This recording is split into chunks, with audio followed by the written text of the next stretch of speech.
alignment with this person who is a professor there, and this person is willing to support me, in research if I get to the school or something like that. I think that makes a really important, that differentiates you from other applicants. Another question that people like to ask is, what are your major flaws? So that's a question that you should think about, and that might be something that you'd like to discuss.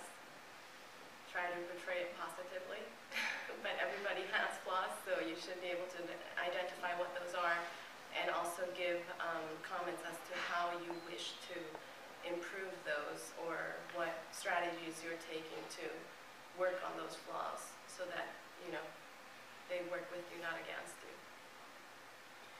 One thing I think I didn't make clear that I really want to emphasize is that medical schools don't just want to see people who check the boxes. Right? They want to see people who are involved in meaningful activities that really matter to them and that you're passionate about. And I think that is the most important thing, is to go out and pursue whatever it is you want to do. And somehow you can link that back into medicine. I have classmates of mine who for 10 years after college were university theater professors. Right? They taught drama. How does that relate to medicine? But they were able to do it, because that's exactly what they were most passionate about at the time. And now they've realized that they want to do medicine. Other people it's global health. Other people it's basic science research.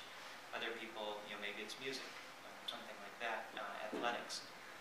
But you really want to spend your time in undergrad, as you think about preparing for med school, not just doing things because it'll look good, but because it's what you actually want to do. Both because it'll be much more enjoyable for you, and you'll probably do a better job with it if you're motivated, but also because once you get into a medical school interview, after they've accepted your application and invite you for an interview, you can tell when someone is really into what they do, right? And that comes across very plainly in an interview, and that's exactly what folks at medical school are looking for. Well, I think that's good for life, isn't it? Yeah. Do you enjoy what you do? No, of course. Otherwise I wouldn't be doing this, about 20 hours per day. So, but I wanted to stress what you said, the letters of recommendation are extremely important, and one thing that I would advise you to do is do research, because, well, I'm the science professor, I understand, I could be writing one of those, but now put yourself in my shoes. I see 200 of you in front of me. I know the ones of you who come to my office hours. Those ones I know because those ones I talk to a lot. But otherwise, I cannot say much about you when I write letter of recommendation. Yeah, I mean, you got, let's say you're doing great, I can check how you did on the exams, I can lie a bit and say, I know you and you did great and you answer the questions and stuff like that. Yeah, but when you do research, so think about doing research, because you go into the lab and work one-on-one with a PI, then I can say something. It's much more meaningful because I know how you do, I know how you process information, I know how you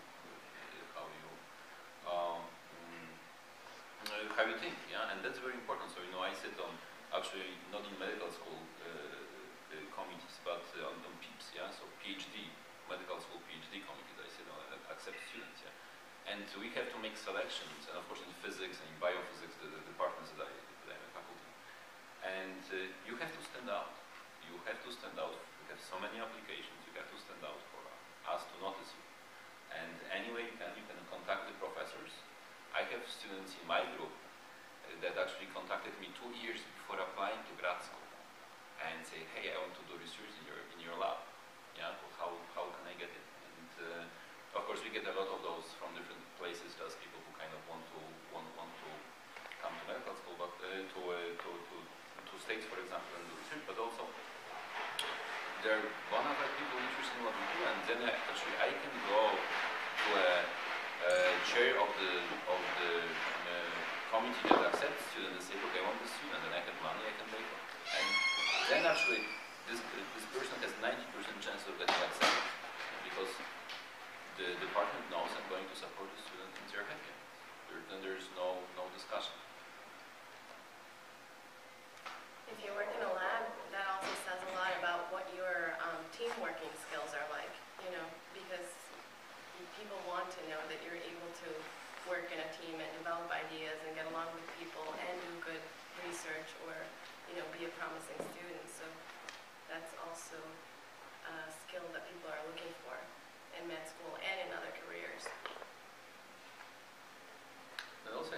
medicine is changing. I mean, you're the best person to talk about this, but you know, I work with MDs. I mean, and the MDs have to know how the research looks, and I mean, how to actually translate the basic science into actually applied science, or clinical science. And I think subsidies are very, very important.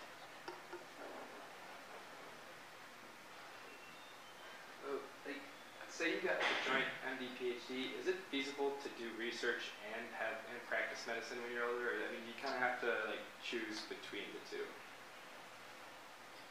I mean, MD PhD at what stage?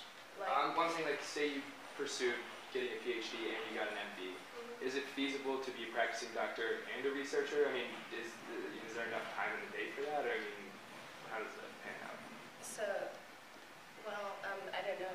You guys probably have more idea than I do, but the PIs that I know that are MD, PhDs, they usually have something like a one-day-a-week clinical appointment, and so the rest of the week they'll be doing research, and you know they'll have their own lab, and the amount of clinic that you have is related to what amount of funding you have. So the more grants you have to focus on research, the more time you can spend in research and the less time you spend in the clinic. The less grants you have, then you increase the time of your clinical appointment. Pretty much your clinical appointment works as your job security, your stability. That's what gives you your main salary. But it depends on really on what you want to do and how things are going. You know. Yeah, but definitely, you know, I collaborate with a number of people who exactly are MDs, PhDs, and exactly as you said, it depends, you know, how much money you can bring and how you can divide your appointment. But if the science is what you really like to do, and of course also translate the science into helping people, that's a great thing. Yeah, it also depends a lot on what you want to do, because you figure out eventually, you know, oh, you know, I really love the clinic, I don't really need to spend that much time in the lab, and so you are in charge of deciding how much time you want to spend in one or the other. There are people that get their MDs and they end up doing full-time research, mostly. So, and the other way around as well. So it really depends on what your passion is.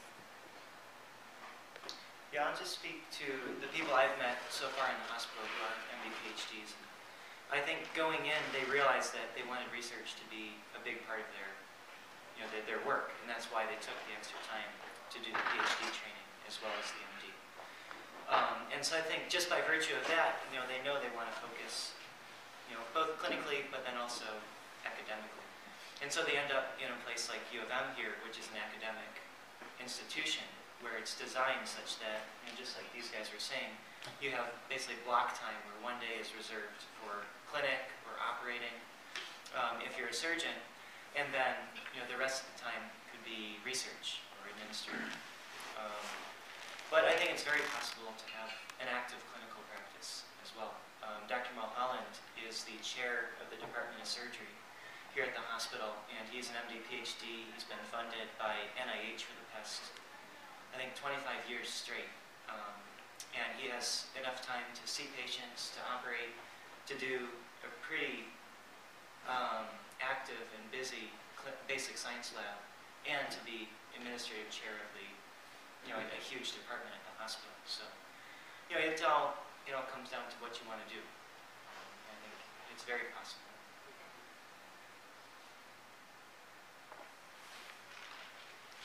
What are the types of intersections that you see between neuroscience and biophysics or physics, and where do you see them progressing in the future? Well, being a physicist myself and believing in quantitative science, I think that the future of every science is being quantitative, and biology actually misses somewhat a large part that can put some order into the knowledge, very much so. And so I myself, for example, do computational neuroscience, and so I'm interested in how the brain works, but only from